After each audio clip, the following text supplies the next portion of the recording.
not Okay, controversial. so now tell us about Coconut Grove. No, No, no, we don't know anything about Coconut Grove. I said tomorrow. Uh, the cost of doing a show, most people just think it's just the booth fee, and people keep forgetting other other things.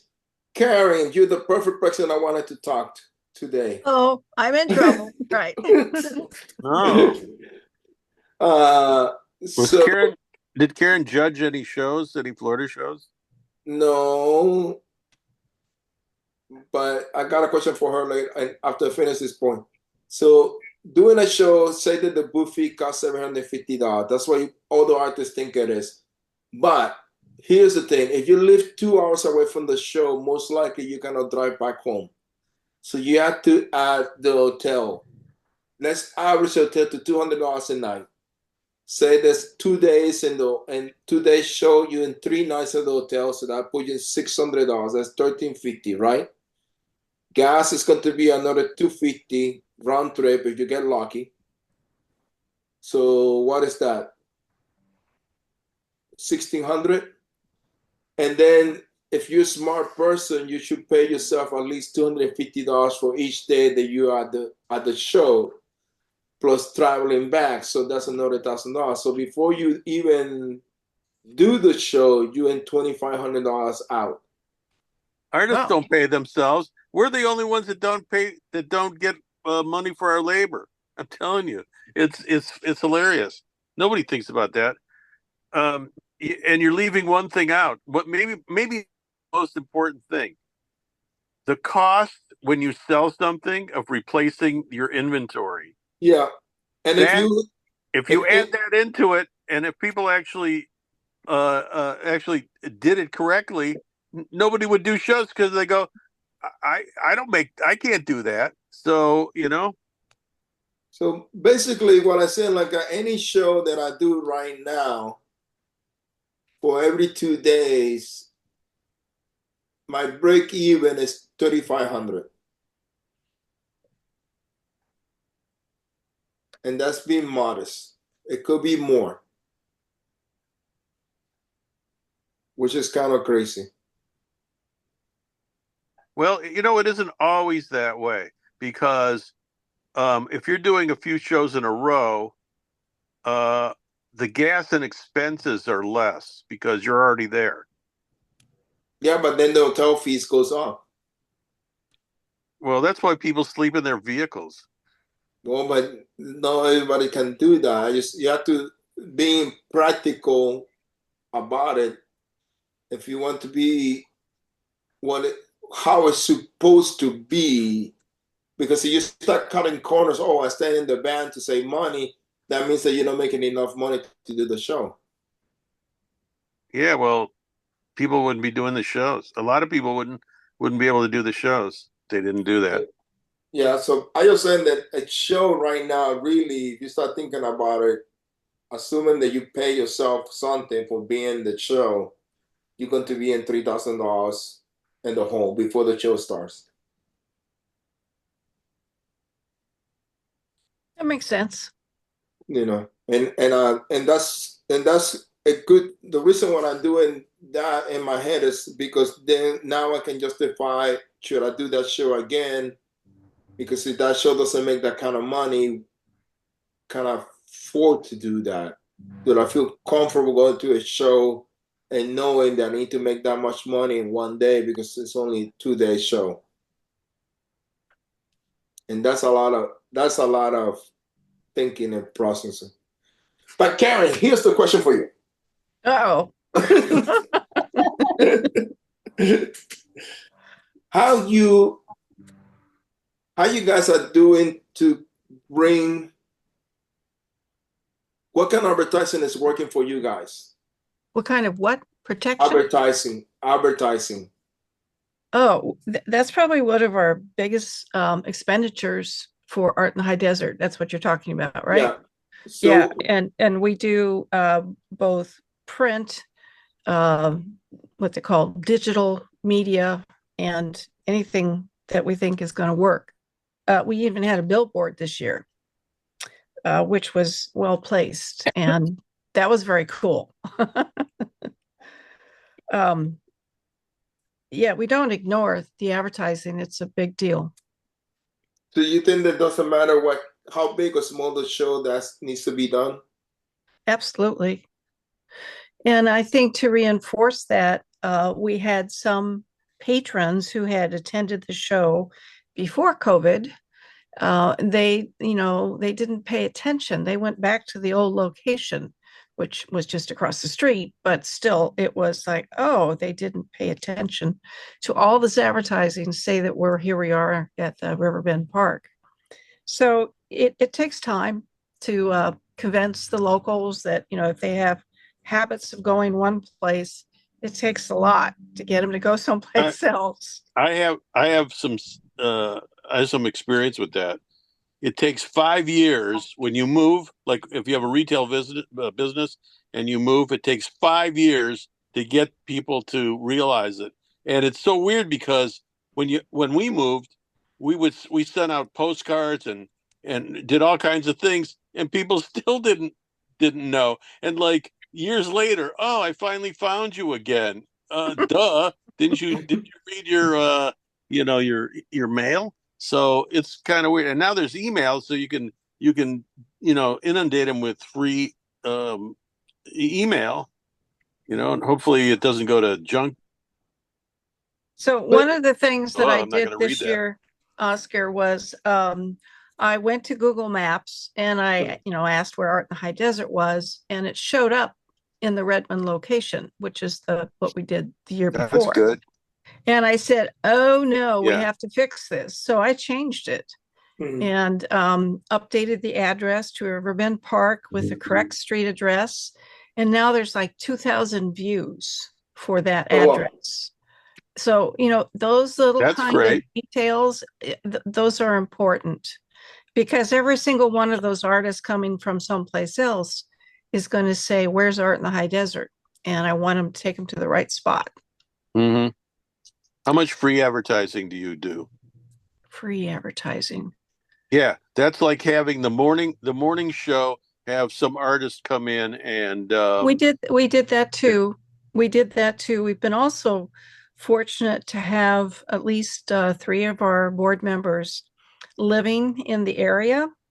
So one of them in particular, who's not an artist, belongs to all the Rotary clubs, and she took one of the board members to those clubs to introduce them. So we're trying to do that kind of local reach also. In-person talk, harder to do when you don't live there, but we're doing that too. Those are all things that we're doing as volunteers on the board. We're not getting paid to do it at all. And yeah. And what you think is more affected, those social media, the free social media, or the pay ad? What do you think that gets more? Well, we have done paid ads through social media. Okay. I've not been in charge of that or part of that, but I am aware that we have done it, and we probably have the data to show how far the reach went. We are also trying to, we haven't quite done it, but it's going to happen. We have someone with more social media skills joining our team, and I'll call it, more like an influencer. Their numbers for their own site's pretty high. So I'm looking forward to learning how that person thinks about social media and what we can do to do an even better job. Because the whole part is getting the images from the artist. We have to get those through Zap, getting them correctly sized to a template, and then scheduling them so that they're posted. And someone's got to do that. It's a lot of time. It's a full-time job. Yeah, it's time consuming. Even when I'm doing it for my own stuff, it's time consuming. Yeah. And we're aware of all these things, Oscar, and are trying to do a good job. Now that it seems like the word that the Bellevue Art Museum show is after next year will probably go away. We're losing our regional large art fair because of that. And I'm feeling the pressure as Art in the High Desert is that we need to stand up and do a heck of a good job this year for the artists that come. What happened to the other show that was going at the same time with The outdoor 6th Street show? Yeah. I have no idea, but I imagine if the primary show only has one more year, that might be the same for the other. I just don't know. That's so sad. The lesser amount of shows, the better it is for the one that does exist. Well, like in the old days. Yeah, but you see, out here in the Northwest, we liked having a circuit of shows that brings artists from other places. The Bellevue Museum show was a July show, but it just kind of lined with a few others that were summertime shows.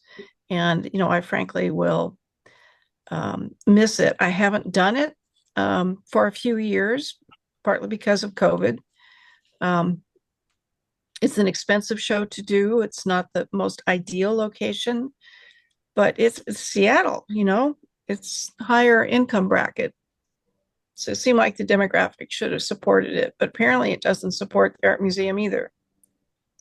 Yeah, though that show, you could do that show, and then when I started learning more was you can do Belleville, then you can go to Park City, then you can go to Sun Valley, weekend off, hit High Desert, out in the Pearl, and come to San Luis. Yeah, and it used to be the Salem Art Festival was one of those, but they changed their date. They kind of ruined the show when they brought it back, and I think it's going to go on again. Oscar, you have to get into those 5 shows to be able to do that.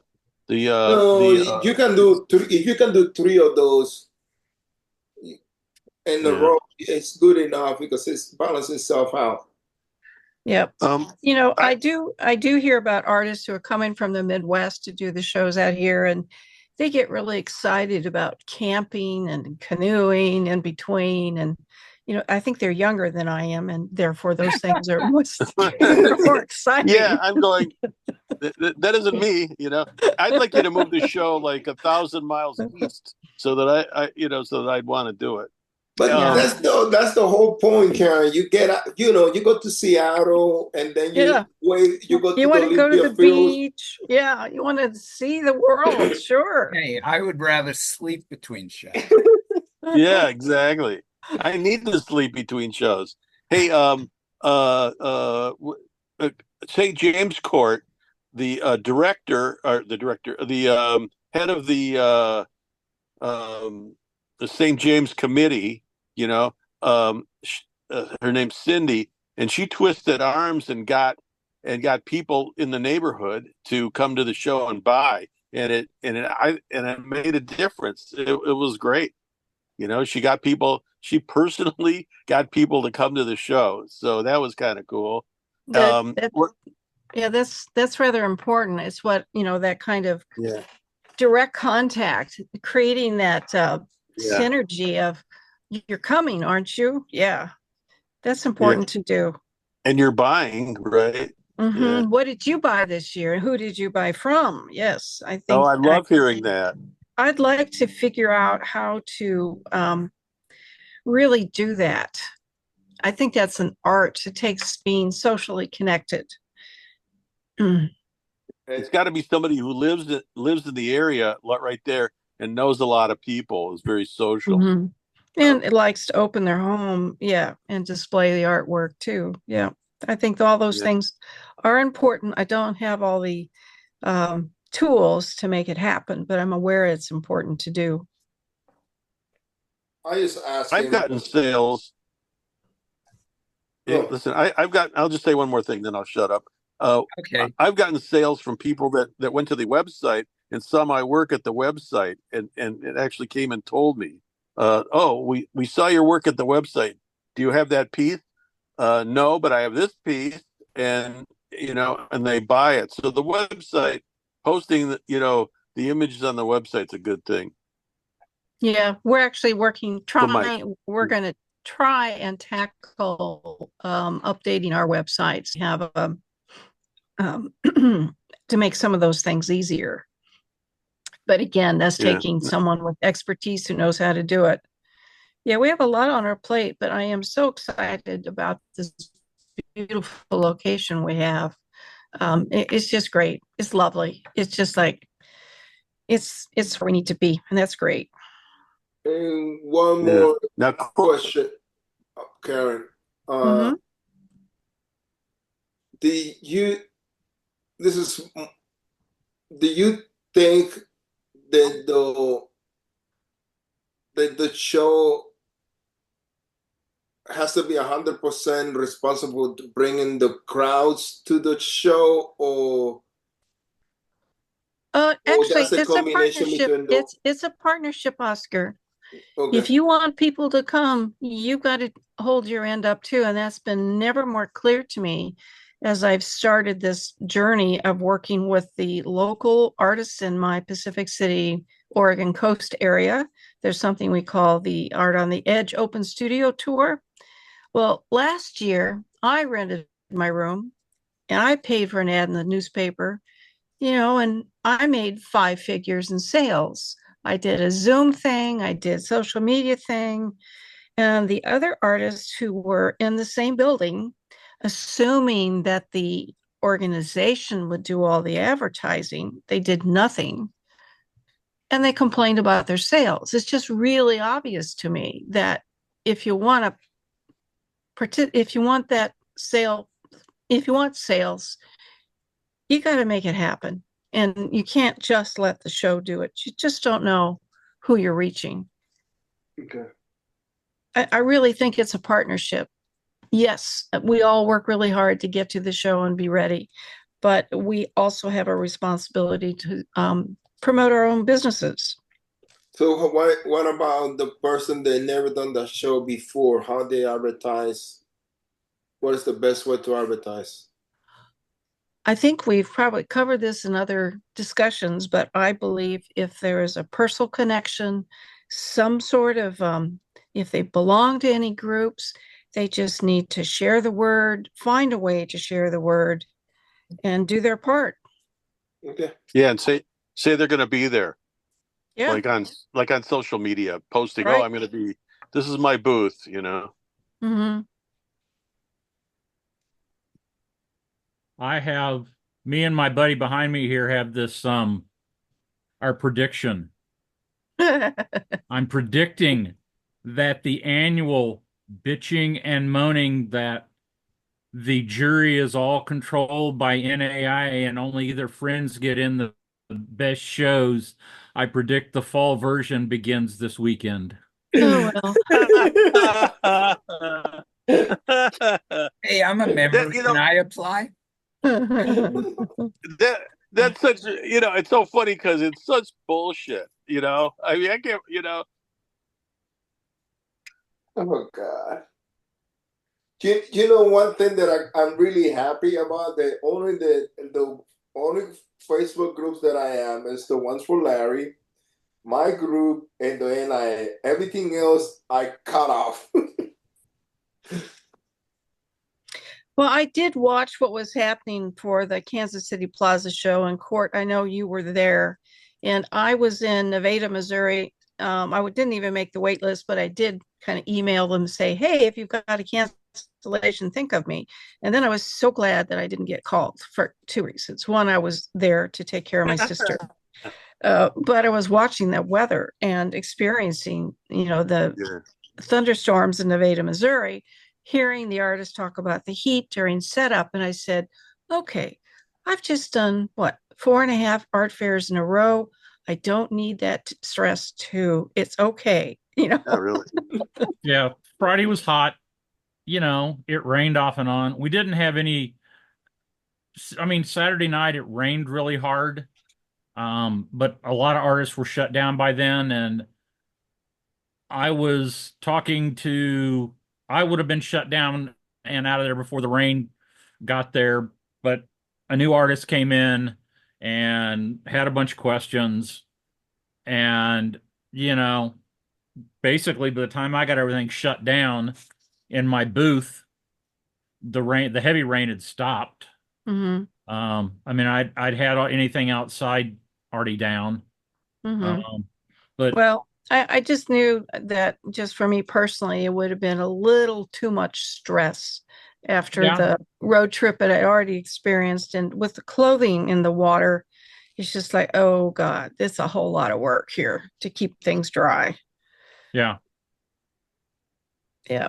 But You know, I've not had the privilege of ever being accepted to the Plaza show, so it's on my list for Okay, this Liz. year. Welcome Yeah, to the club. they don't like Yeah. me either for some reason, you know. so You know, yeah, I don't know. It's I didn't okay. apply this My year. wife was not happy that I committed to going without asking her first. I mean, Oh, she comes home after her choir practice at 9:30 on Wednesday night, and I go, would you like to go to Kansas City this week, Plaza? It's kind of hard to turn Yeah. down. Did you punish her by making her come with you? She drove up separately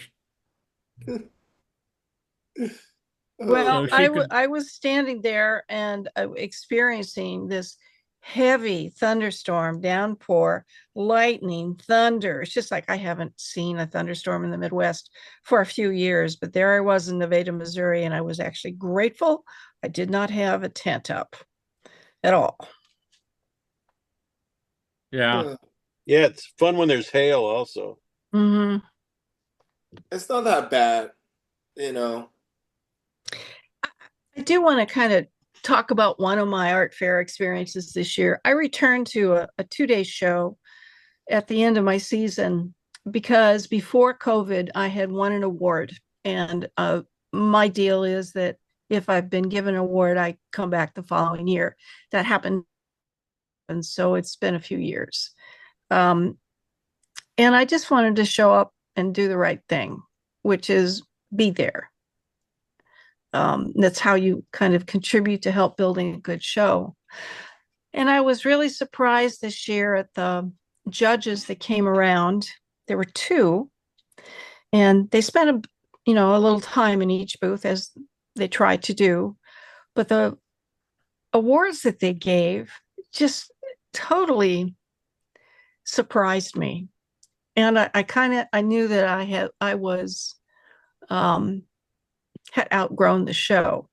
They gave an award to someone who had a brand new Easy Up that was weighted with little jugs of water, who had card tables in the booth that were covered with old lace tablecloths and a cheap Mexican blanket with an old velvet chair and artwork leaning against wooden crates. And then she hung up those lace tablecloths against the canopy walls to add a little texture. And I thought, oh my goodness, I might see that at a farmer's market, but not at a juried art fair. I love it. I had the same experience this year. I went back to do some shows that I hadn't done before, or I hadn't done in a really long time, and I had the same experience. In fact, the director was begging me to come back, and I said, every year I said, "Boy, you could make this a really good show." I said, "This is just slightly above flea market," and I didn't realize how offensive I was because somebody on their board, who was a really good friend of mine, said they're really upset with you because you said that. But I did it as a shock value thing. I didn't specifically mean Come it. I on. just, they want to get better. Well, I was stunned because I was next to her, Yeah, and this really. Yeah, veteran artist who's done the show for 25 years. He's a jeweler. He's well liked, very friendly. He was talking to me one morning. He said, "Oh yeah, she basically broke all the rules that we have spent years working at getting our booth to look professional." And I'm just kind of stunned. I don't know what I can't really bring myself to talk to the director about it I kind of implied that, what were the directions that you gave the jurors? How did you instruct them? What were you asking them to look for? Because I didn't understand what they chose. Yeah. And I was happy for the young person, that she got this award and a $500 check. But I'm the booth next to her, and it just felt odd. Well, but maybe they were jurying the work and not the booth. Well, I would even question that, Larry, and I don't want to go there. They just saw something that was quirky and innovative. They really didn't have any instructions about a professional display. And the other part I noticed, and this was again brought up by the jewelers who know these things, there were some vacancies in the booth spaces because of the hurricane. People had to cancel; they couldn't come. I get that, but those spaces got filled with buy-sell people, and that was just sad to see, because that's like, they're just selling the space. They don't care. Well, And that's why I like doing better shows. You don't get that at better shows. Yeah. I was surprised. In the meantime, I had customers coming to see my new work and buy my new work, and I knew why I was there, but I was really disappointed in the awards and the fact that the buy sell people are there. Karen, I'm surprised you didn't get a call, because there were actually two or three, maybe even four open spots at Plaza, which is unheard of for a show like that, to have just empty spaces. Well, I guess they just weren't organized enough to remember that I was available. But yeah, I was extremely surprised to get the email. But yeah. Well, congratulations. I think it's an honor. I'll keep trying. That and Cherry Creek, I'll keep trying. You could just show up. You could just show up. I will tell you, you were talking about the lady next to you with her display. One of the things that, and maybe it was just me, but one of the things I noticed in St. Louis was that almost all of the award winners had not just exceptional artwork, but they had an exceptional display as well. Yeah, and I am really thinking about that this year, wondering what I can do to kind of polish my particular setup. I even thought about talking to a architect friend, get some fresh eyes on this. But yeah, it's about the display as well. Hey, I added lights. I never really had lights. I thought it was not necessary, and I added lights. I bought a Jackery, and I had LEDs, and it was really noticeable as to how many more people walked in the booth as opposed to just walking by. Yep. And that's part of that, having a nicer display. It is. It spurred me on to do other things too. Plus, I have Bonnie Blanford. Yeah. Our pack party Zooms start tonight. What's the pack party? It's the Professional Artists Coalition, PAC. It's a Facebook group. It's just like this, but they don't even talk that much about art shows. No, we just get together and shoot the shit. Right. Basically. But we do them every other week. We started them in COVID. I started in COVID, and Oscar and a bunch of us get together and hang out every other Friday or every other Tuesday. So it's on other Tuesdays. I threw the link up in the chat if anybody, it's open to anybody. So thank you, Court. Yeah. We do that, and then our last two emerging artists Zooms are uh, tomorrow, and then 2 weeks after that. And then in mid-November, the NAIA Winter Zooms are going to start up. And I don't know if I how do you feel about the St. Louis Emerging Artist Program? I think it's fantastic. I think it's a fantastic program. Personally, I would tweak it a little bit. I've had some artists make some comments that I think are really valid. Like what? But that the new artists are a little bit overloaded their first year during the show, that they're run from artist to artist to artist. That maybe they need to spend more time with fewer artists or do some other things. I had a great experience with the interns I had this year at St. Louis, and one of them came back and on her own spent time with my sister and I. My sister helps me do the St. Louis Art Fair. She learned so much. She had already had a career in events, putting on events, commercial weddings and things like that. So we kind of could speak the same language about some of the things that we needed to talk about for what we're doing with these art fairs. I think I made a new personal friend. You know, she was willing to come back and ask more questions, brought her husband and, you know, had that conversation too about how it's important to have support from your partners to do art fairs. And yeah, so I think it's again down to those artists. I still remember the young artist who didn't want to have anything to do with connecting with real people. He wanted to do it all online. He was a digital kid. And I knew, you know, that can be pretty difficult. This year, I mean, in the past, I've had somebody during most of setup, and this year they were there for like 90 minutes. It was like nothing. I mean, 90 minutes during setup, you just get a very small slice of it. In my case, it was hanging artwork. You know, I already had the tent set up the day before.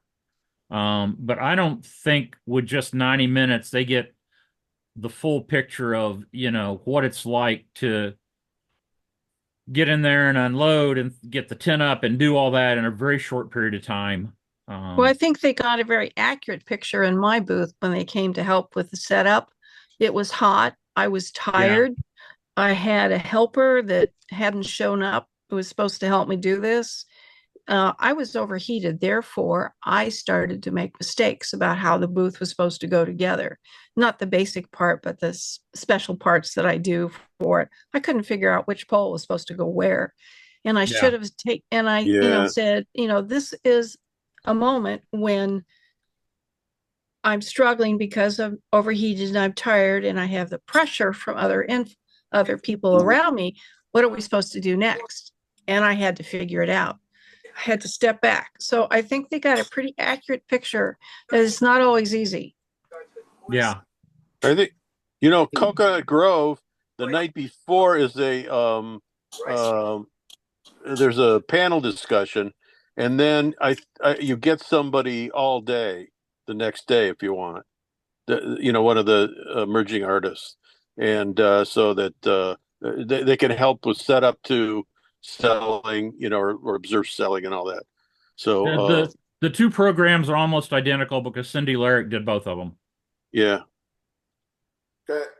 Quick question, Kurt. What is the conference, the directors conference meeting? What is the name of it? The one that Cindy puts? Robin, is it Robin Markowitz who does Art Links? It's the Art Links, Art-LINX. But what is the name of the conference? Is Art Links? Yeah, Art Links. It's the Art Links Directors Conference, I believe. If you go to, I'll send you the link later. Okay. Robin does shows on the East Coast. And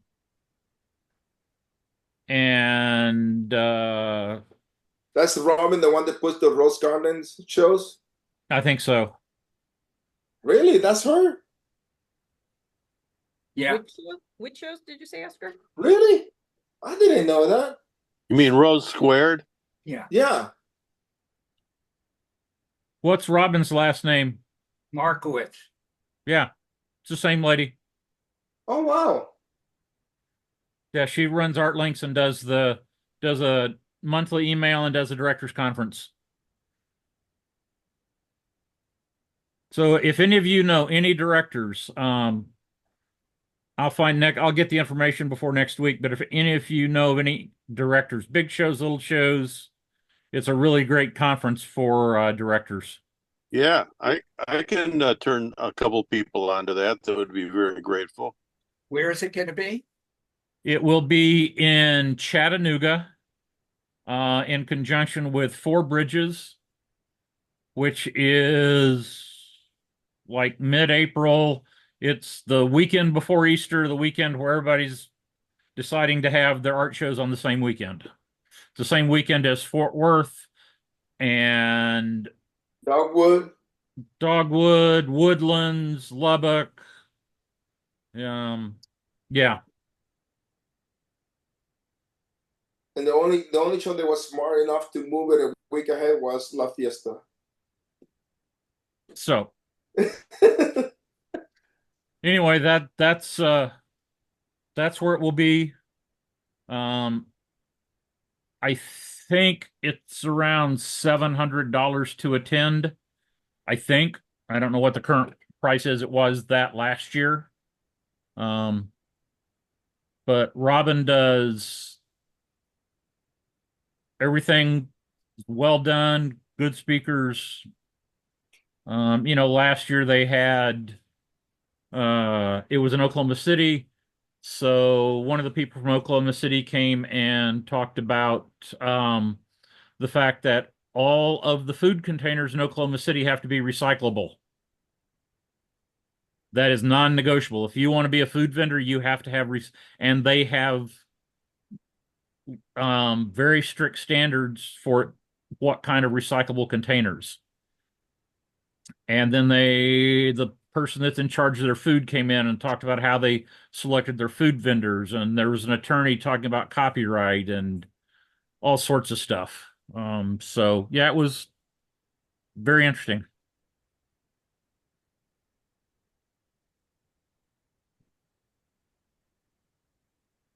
Mr. Gray even sends his approval.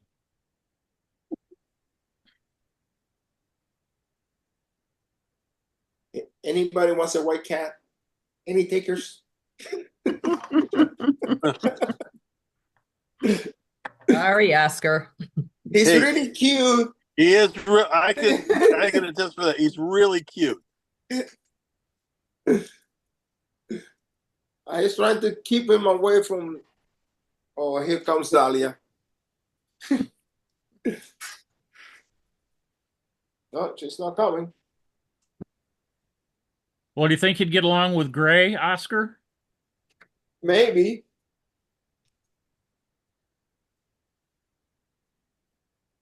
But then I'd have a problem. Gray has claimed the left side of the chair. I don't know if I could type and have a cat on each arm of my chair arm. You just need a bigger chair, that's all.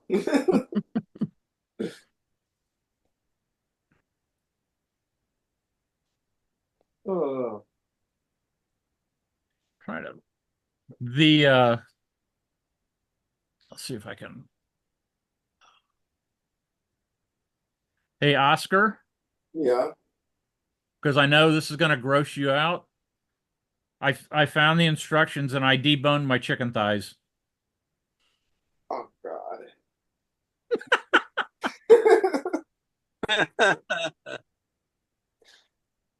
Oscar Oh. called me earlier and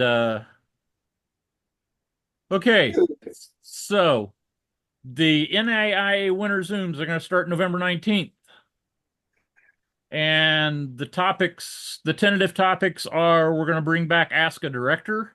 It's going to be a panel discussion with 5 or 6 show directors and Ask a Juror.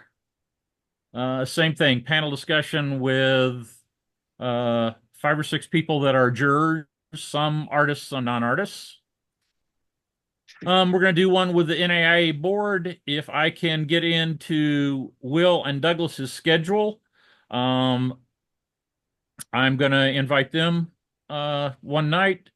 And I am looking for a couple of people that are really good with social media because I'd like to do one on social media. So that's what we've got. So starting November 19th and running through the end of February. So do any of you do any open studio tours with local artists in your hometown area?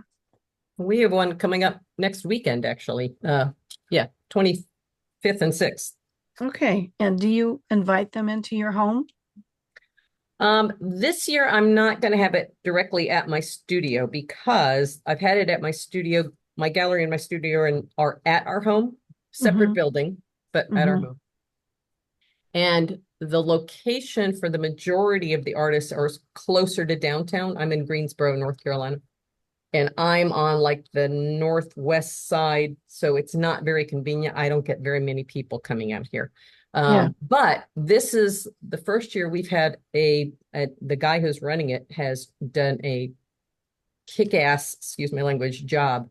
The previous guy just put together like a 8.5 by 11 sheet with a map of where everybody was, and maybe had a website. The guy who's running it now has a really top-notch website with all the artists. He's got 2 opening night presentations for people. He's got a trolley that's going to take people around to the 22 different. We have 75 artists this year. That's so great. He's really making it much better. So yeah. To answer your question, no, maybe next year I would have it here, but this is the first year I've seen him run it. Yeah. I'd like to see how he does it first, but I've done it in the past. And like I said, yes, they do come to my house because that's where I happen to be. So yeah, if you have both a studio, you have a separate building, that's great. Yeah. Right. Yeah. I'm kind of in the same situation, and I don't know if anybody in Wichita does it or not. But I am outside of town, so I'm not close to anything. Well, that's my situation too. So I decided to go to the cultural center and rent a room and set up computer with videos I can run as well as my work and invite another artist in with me. And that works because I'm too far away for people to come, and I don't really want them coming up our drive. Kind of the same here. We're just too remote. It's just an invitation for someone to come visit when we're not home. Yeah. Well, there is that. That's true. Yeah. Well, I was just wondering what people did as far as asking for sponsors on the map. I've never done this before, so it's kind of starting to fall in our lap. Somebody has to go out there and door to door ask, would you like to have an ad on the back of our studio tour map? I'm not sure what their incentive is yet. But Aaron, if I get a chance to ask the guy who's running ours this year, he's a little busy this week.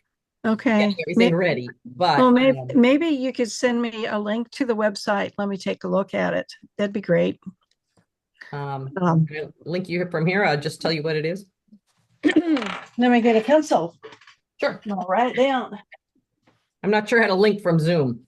Okay. Hey, Carol, if you go down to chat, it'll bring up the chat window and you can type it down there where it says to everyone. Okay. And then we can just copy it and paste it out of the There we chat. go. I'll do it right now. Okay. In the meantime, I'm going to write it down if you say it out loud. Let me just double check I have it right for you, Karen. Hold on. I can't remember if it's followed by studio tour or not. So it's artstocktour.com, ARTSTOCK tour.com. Thank you. Yeah, sure.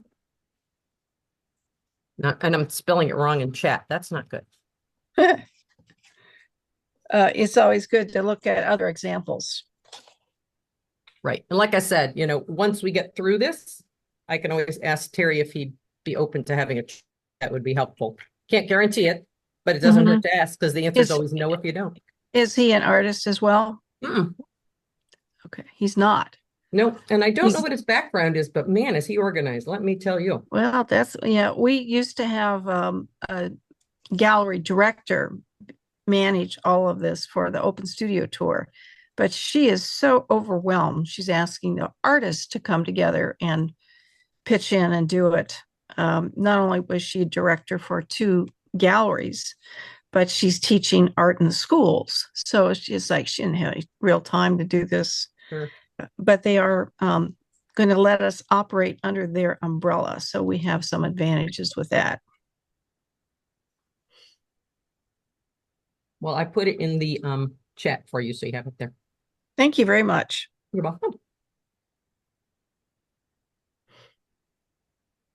I think the previous guy maybe was an artist, and he just couldn't do it anymore either, probably for the same reasons, just too overwhelmed, and maybe just organization wasn't his thing. I don't know, but I can tell you we are very glad to have the guy who's running it now. And we do have sponsors, I do believe, for ours.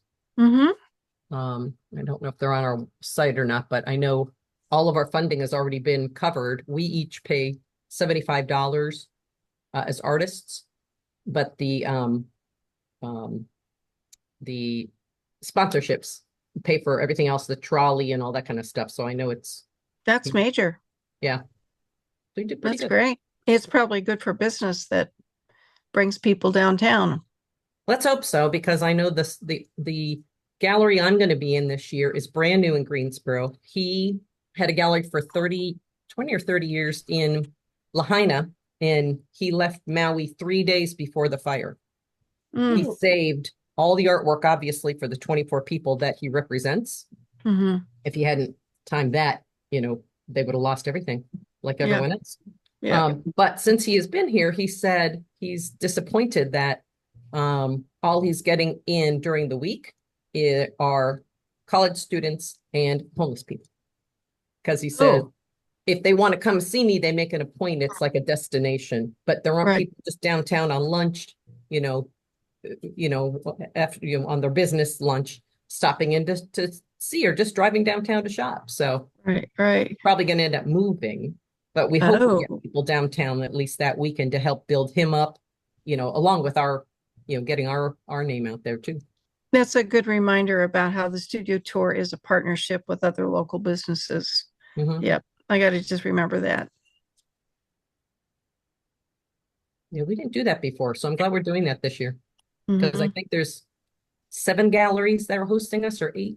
So we didn't have before. So before it was like some people, 3 or 4 artists might be like at a local community clubhouse, or, in their own studios kind of a thing. But this is much more formal and does hopefully help the other galleries too. Good to think about this. Okay.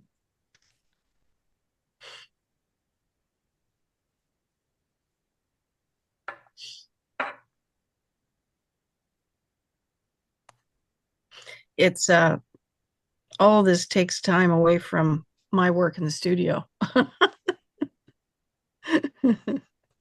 It really helps when other artists, they pitch in. It's important. You can't just let the organization do it, Oscar. It's a cooperative effort. No, I agree with you. I just want to, reinforce my belief. Some people don't believe me.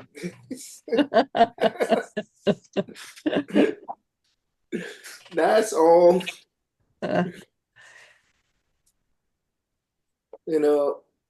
There's Sharon from Fort Myers. She keeps saying if the artist would spend $100 in Facebook ad before the show, it would make the show even better. As far as getting other people there, to the show.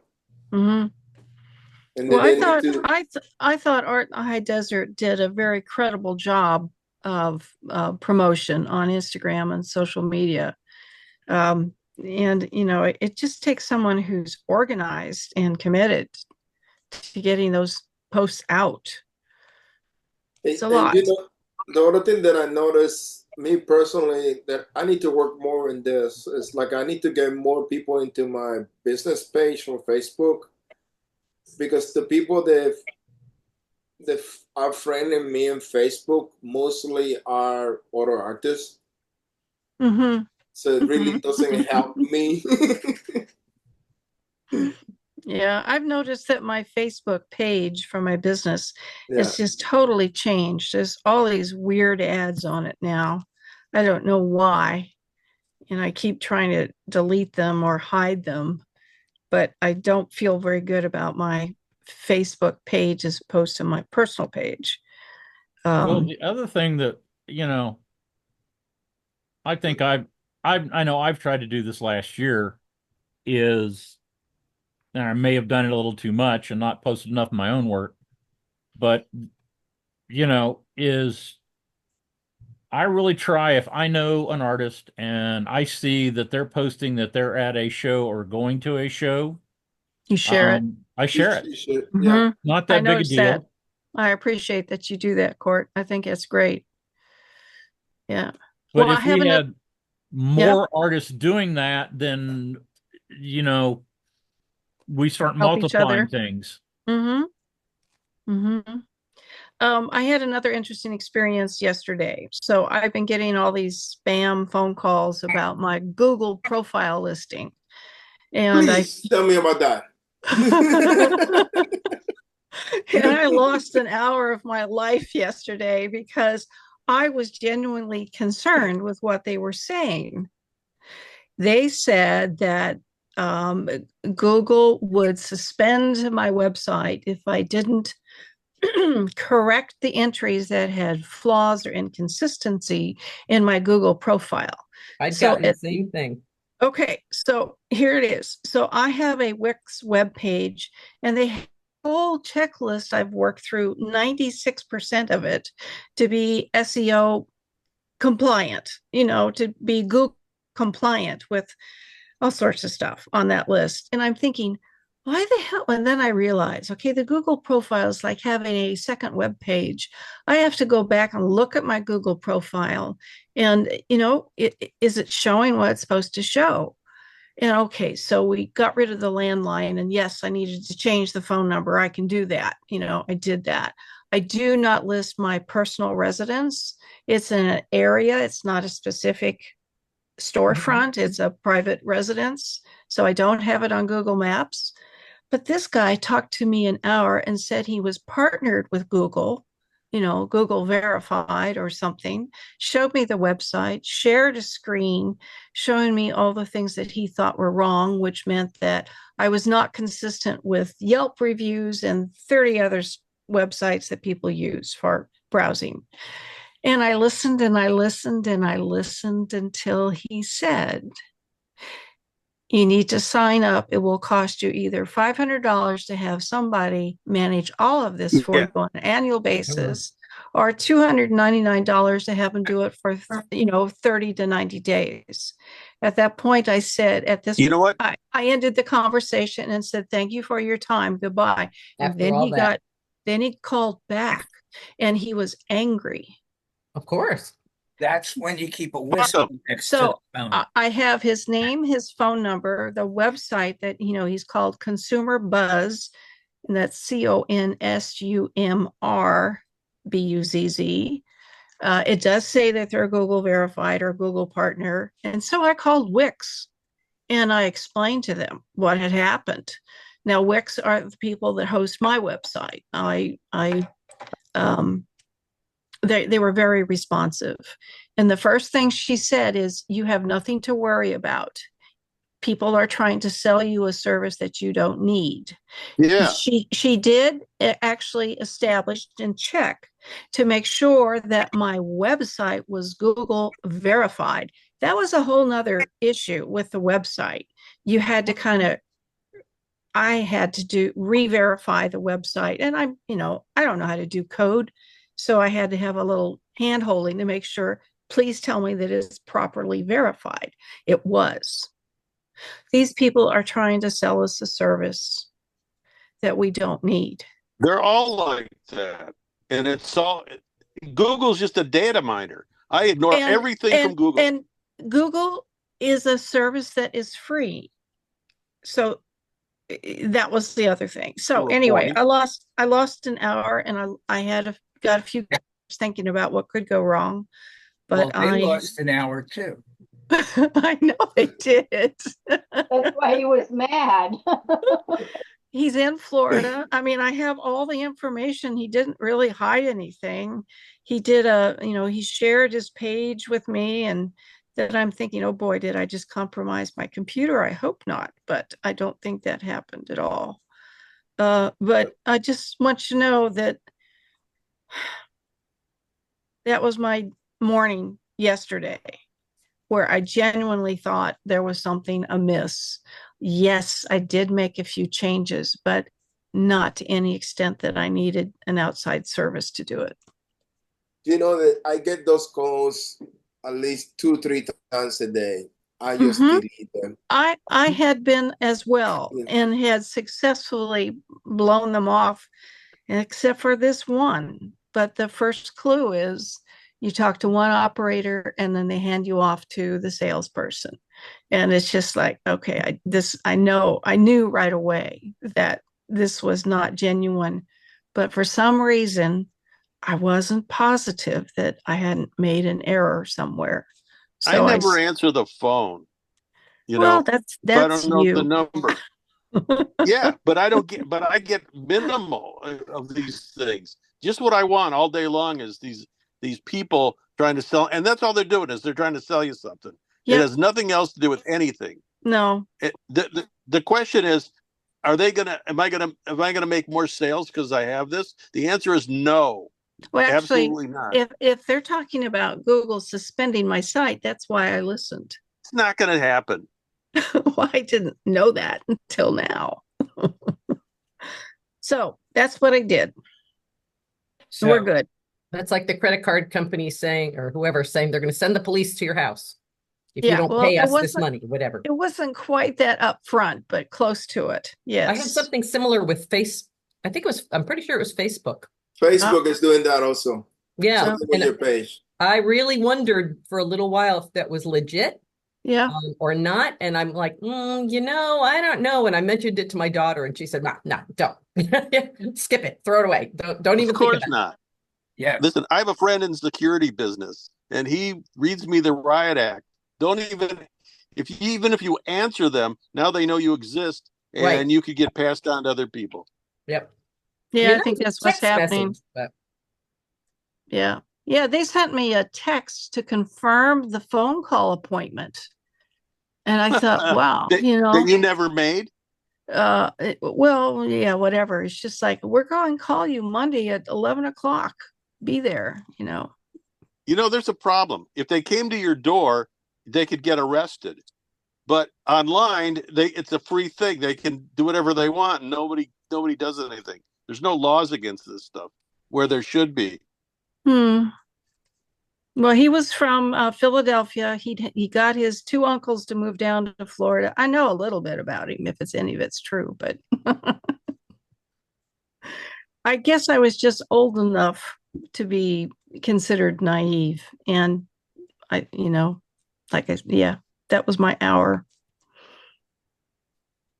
Well, somebody, I don't know if I did it or one of my lovely friends got my cell phone number on a certain political party's list, and I am getting hammered at least once a day, if not more times a day, by text messages from an unwanted political party. Hey, at least it's not your ex-mother that list your number on it. Yeah, I'm getting one a day also, and I'm grateful that it isn't more than one. I was just going to say, just one, Barry? I get like 3 or 4. Oh, yeah. Just one. I wish that was the case. I'm getting I think I get like 10 of those a day from between both parties, and I keep going like a delete, report, delete, report, delete. Yeah. Yep. That doesn't, yeah, that doesn't mean anything. Delete No. report. Yeah. You know, at the end of the thing, it says stop, you know, if you don't want these. So sometimes, and I do that, I wrote stop, and then they say you've unsubscribed. But what they didn't tell me was, okay, now we know you exist, so we're going to give you to 10 other people. Yep. Mm. So, you know, so I try and be invisible to these people. It's really, it's hard to do. I don't know. I don't answer mine either, Barry, and they still do the same thing. But the political ones, I think isn't it like political organizations are allowed to send you stuff. Hey, That's I just Great. bought a yard sign and a T-shirt. I'm going to wear the T-shirt on election day. It's Garcia and Weir. It's too obscure for me, Larry. What am I missing? Yeah, I missed it. Grateful Dead. Grateful Okay. Dead. Thank you. Oh, got it. Okay, thank you. Okay. Maybe if I'd seen it on a shirt, but okay. I knew what he was talking about. So Okay, well, you're obviously Me too. deadheads, and I'm not. I know Larry Me is. I too. should have figured that out, but Mhm. Well, we have a representative, Garcia, so I don't know if it would work here. Okay, there you go. I think Hey. he's running. Do you have spam filters on your phone? Mhm. Doesn't matter. I have them, and you still get them. You can call the number to remove from the advertising. You're still getting them. but your phone doesn't ring, does it, Oscar? Because mine it just goes right to Well, voicemail. it goes to voicemail, but sometimes it rings. Well, I don't And get the message calls, I goes get and lasts 9 text. seconds and goes. do you know why? It turns out that if they dial your number twice in a row, they'll get through on the second time. So that's why you get them from, you know, some people, because they're basically, it's robots that are calling you.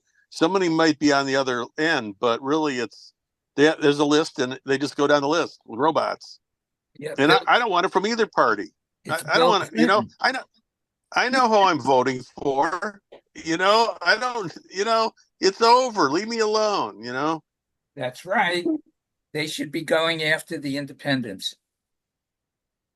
We No, already no, have. no, no, no, no, no, no. They No, have to no, go no, after the no. people they That's right. don't know who they're going to vote. No, no independence.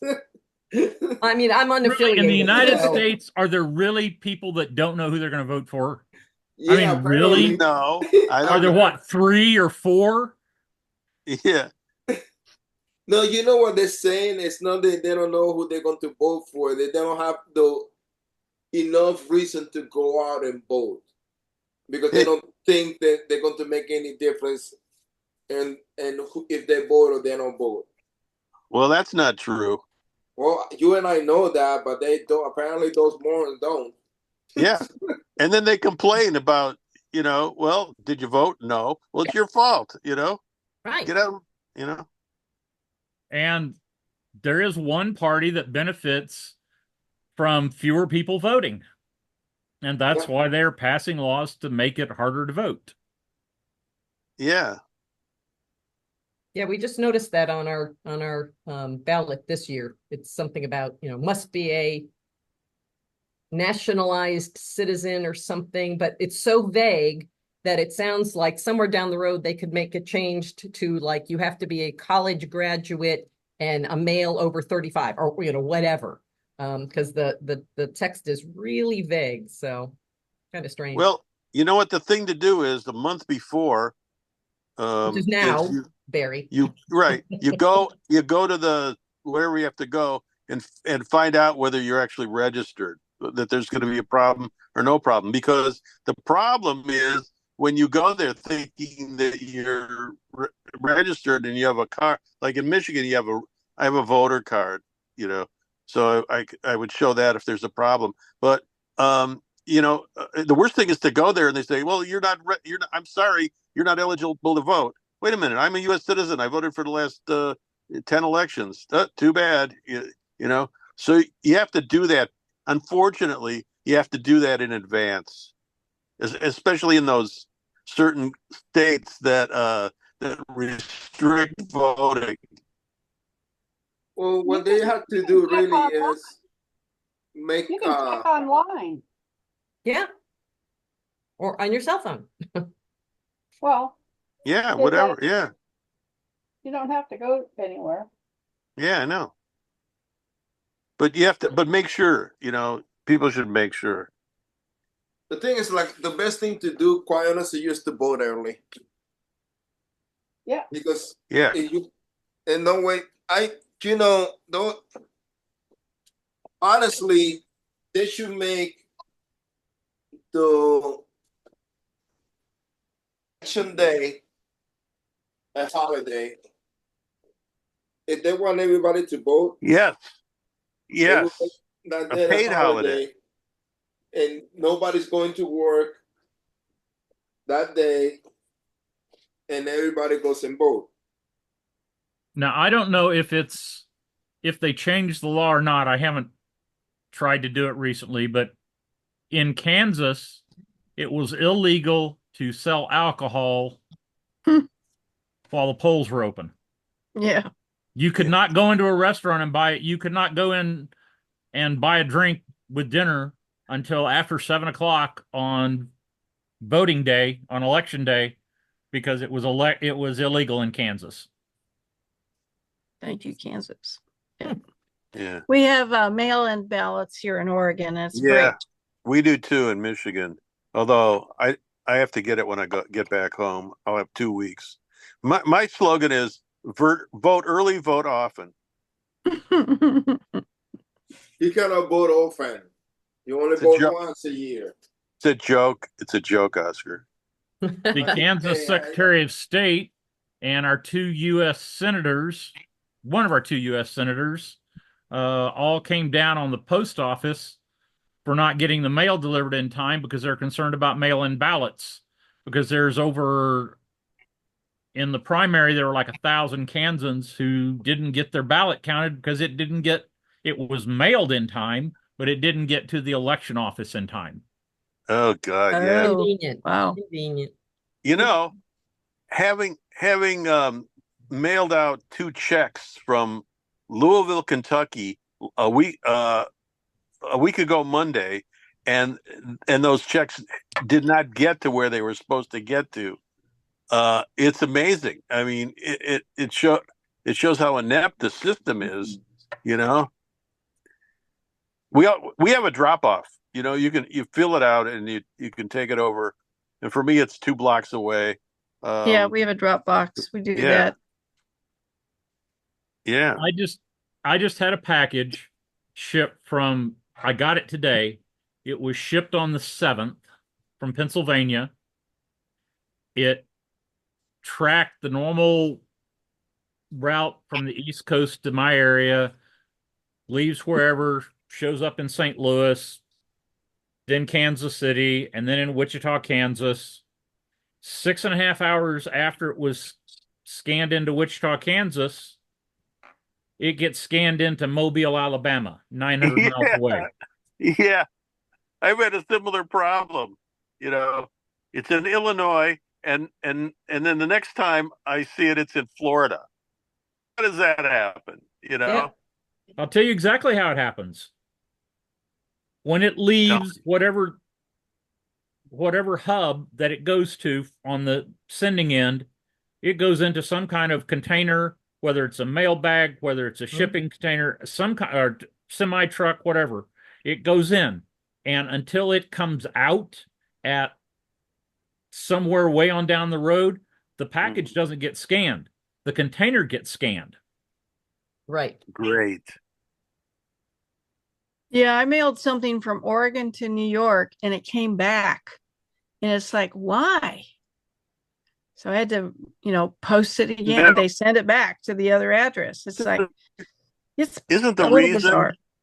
Well, mine came Yeah. to Greensboro and then immediately went to Oregon.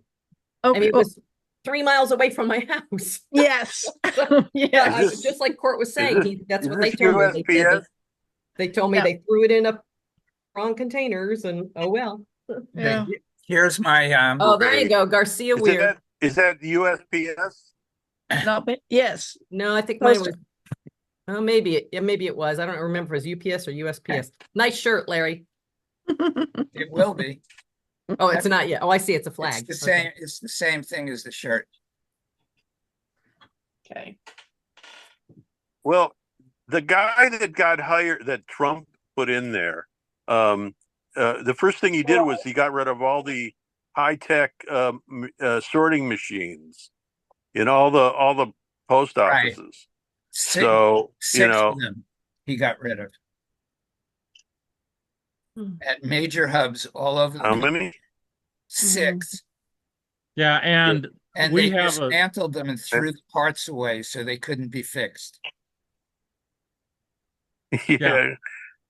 and they want to close. His next thing is to close a lot of the hubs, and he wants to close the hub in Wichita, which means if you're in a small town served by that hub, if you mail something across the street, it will then take 2 weeks. They're saying it'll take 2 weeks to go from your house through the whole postal system. It'll have to go through Kansas City and back down here, and it'll take 2 weeks. Good gosh. Hey, I think they should let Amazon run the whole thing, because No. if you live in a city and you No. order something on Amazon, you get it that day or the next day. Not me. That's true. It depends on the size of the town. Amazon's running That's true. Amazon's running about 40% on time with deliveries for me. Yeah. Fair enough. I don't get mine when they say that it's coming.